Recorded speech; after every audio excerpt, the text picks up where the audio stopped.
ओम शांति। मंत्र और यंत्र के अंतर से,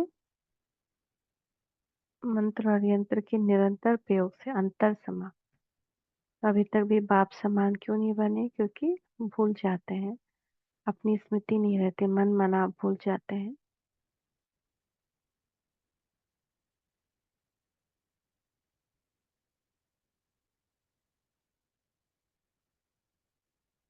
और यंत्र अपने स्मृति स्वरूप में नहीं रहते हैं, गॉडली स्टूडेंट ये सब। तो ड्रेस चेंज करना है हम लोग को, है ना। फरिश्ता स्वरूप, कभी आत्मिक स्वरूप। सारे दिन में स्मृति स्वरूप का अभ्यास कम दिखाई देता है। तो स्मृति स्वरूप में बनकर रहना, तभी हम विश्व कल्याणकारी बन सकेंगे। इसलिए खुशी गायब हो जाती है। तो बाबा कह रहे हैं आजकल के नामी ग्रामी व जिनको बड़े आदमी कहते हैं, उनका भी अभ्यास होता है। जैसे भी स्टेज पर आएंगे वैसे ड्रेस, वैसा रूप, अपने स्वभाव को भी उसी प्रमाण बनाएंगे ना। कितना भी कैसा भी हो, स्टेज पर आते कहता है मेरे मित्र जनों, मेरे प्रिय जनों, सबको कहता है ना मैं आपका हूँ, आप मेरे हो। लेकिन नीचे बैकग्राउंड ऑफ स्टेज क्या है? वो अपने लिए जिंदगी जी रहा है। तो ऐसे बाबा कह रहे हैं अगर खुशी के उत्सव की स्टेज पर जाएंगे तो अपना स्वरूप भी उसी प्रमाण देखेंगे। जैसा स्टेज वैसा स्वरूप के अभ्यासी होते हैं। चाहे अल्पकाल के लिए हो, बनावटी हो, लेकिन जो ऐसे अभ्यासी व्यक्ति होते हैं वे ही सब द्वारा महिमा के पात्र होते हैं। उनका है बनावटी, पर आपका है रियल। तो रियलिटी और रॉयल्टी के अभ्यासी बने हो। तो हम तो रियल में ही वैसे हैं, वैसे थे।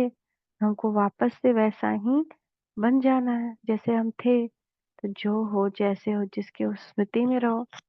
पहले मनन करो कि हर समय वैसा स्वरूप रहा। अगर नहीं तो फौरन अपनी को चेक करने के बाद चेंज करो। कर्म करने के पहले स्मृति स्वरूप का चेक करो, कर्म करने के बाद नहीं करो। कहीं भी कोई कार्य अर्थ जाना होता है तो जाने के पहले तैयारी करते हैं ना, कि बाद में। तो ऐसे हर काम करने के पहले स्थिति में स्थित होने की तैयारी करो। करने के बाद सोचने से कर्म की प्राप्ति के बजाय पश्चाताप हो जाता है। तो द्वापर से प्राप्ति की बजाय प्रार्थना और पश्चाताप किया, लेकिन अब प्राप्ति का समय है। प्राप्ति का आधार हुआ जैसा समय वैसे स्मृति स्वरूप। अब समझा कमी क्या है? जानते सब हो, जानने में तो जानी जान अनहार हो गया। लेकिन जानने के बाद चलना और बनना। अगर कोई भी विस्मृति के बाद किसी को भी नॉलेज दे कि ऐसे नहीं करो, वैसे नहीं करना चाहिए, तो क्या उत्तर देंगे? कहेंगे हम सब जानते हैं जो आप नहीं जानते। तो हर पॉइंट के जानी जाना हार बन गए हो। लेकिन जानी जाना हार कमजोर कैसे होता है? इतना कमजोर जो समझते भी हैं ना न करना चाहिए फिर भी कर रहे हैं। तो जानने में नंबर वन ही, अब चलने में नंबर वन बनो। समझा क्या करना है? सुनना और स्वरूप बनना। हर एक सप्ताह समय के प्रमाण स्मृति स्वरूप बनने की प्रैक्टिस करना, प्रैक्टिकल अनुभूति करना। अच्छा, सदा बाप की याद में रहते हुए कार्य करते हो। बाप की याद सहज है मुश्किल है? अगर सहज बात है तो निरंतर याद रहनी चाहिए। सहज काम निरंतर और स्वतः होता रहेगा। जो निरंतर बाप की याद रहती है, याद निरंतर रहना उनका साधन बहुत सहज है। क्योंकि अगर लौकिक रीति से देखा जाए तो याद स्वतः सहज ही किसकी रहती है?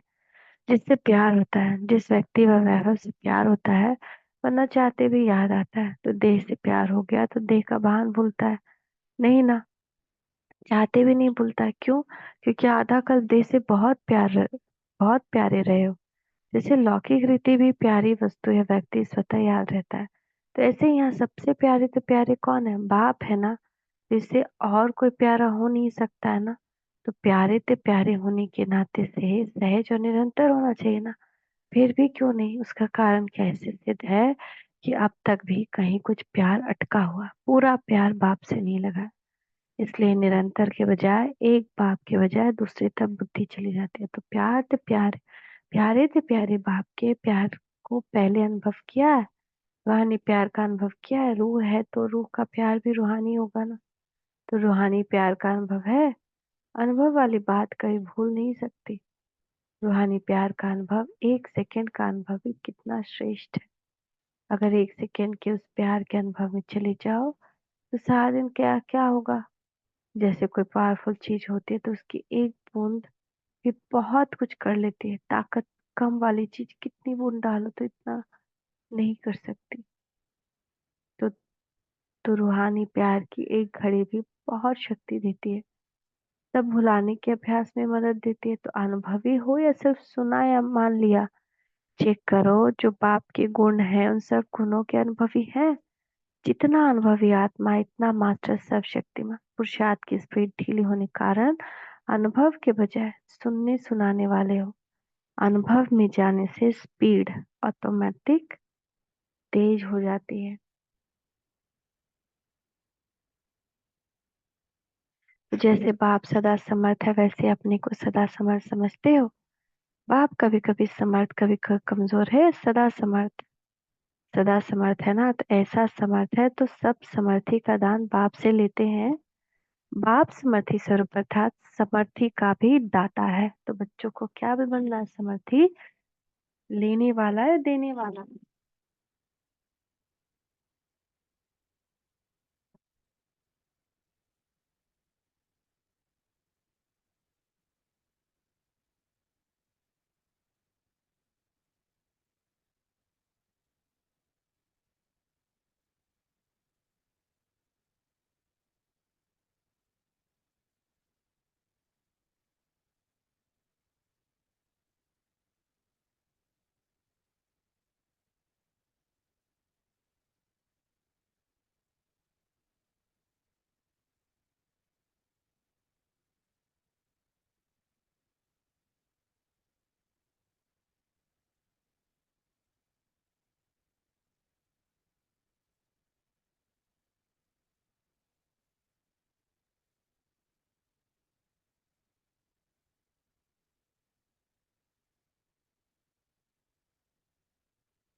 है ना।